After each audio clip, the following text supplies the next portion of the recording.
Well, hello there, my future budgeting superstar. Welcome to your very first step towards financial freedom, or at least financial not freaking out. I'm genuinely excited you're here because that means you're ready to take control of your money instead of wondering where it all disappeared to each month. Now, before we dive in, let me guess what brought you here. Maybe you just got your first real paycheck and thought, sweet, I'm rich. Only to realize 2 weeks later that you're eating ramen again and wondering if you can afford to put gas in your car. Or maybe you've moved out on your own and discovered that toilet paper doesn't magically appear in your bathroom. Or that someone actually has to buy stuff to have a full pantry. Welcome to adulthood. It is what it is. Here's the thing about most budgeting advice out there. It's created by people who apparently have never experienced the joy of finding a $20 bill in an old jacket and feeling like they won the lottery. They want you to track every single penny, categorize your morning coffee into 17 different subcategories, and basically turn managing money into a part-time job. That's not what we're going to do here.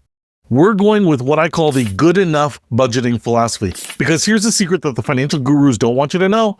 A budget that you actually use is infinitely better than a perfect budget that gets ignored on your computer. So, let's start with your money reality check.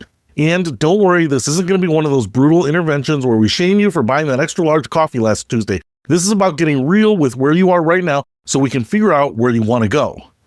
First up, what do you actually take home? Not what your salary sounds like when you tell your parents, but what you actually get in your bank account. Because let me tell you, the difference between your gross pay and your take-home pay is like the difference between the size of pizza you ordered and the size of pizza that's left after your roommates got to it. Look at your pay stub. See all those deductions, taxes, Social Security, health insurance, if you're lucky enough to have it?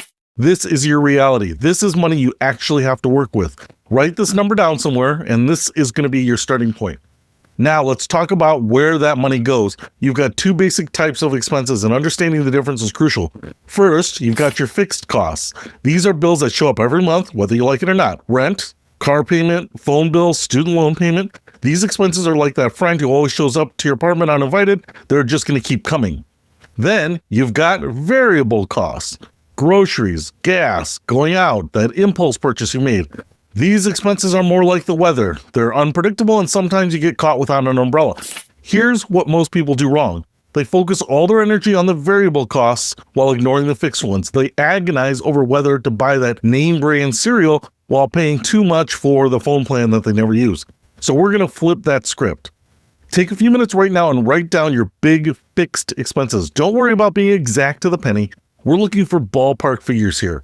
Rent or mortgage, car payment, insurance, minimum debt payments, your phone bill. Add those up. This is your financial floor, the absolute minimum you need to survive each month. And here's the eye-opening part. Subtract that number from your take-home pay.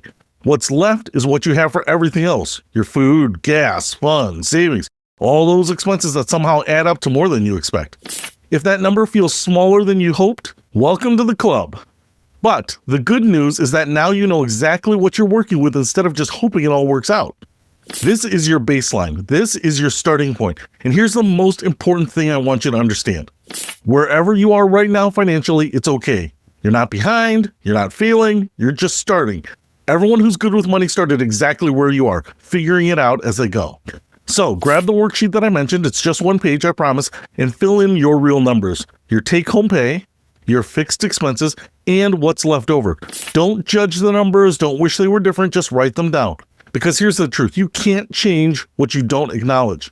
But once you know where you stand, you can start making it better. And that's exactly what we're going to do in the next module when I show you the simplest budget system you've ever seen. Trust me, this is going to be way easier than you think, so I'll see you in module 2.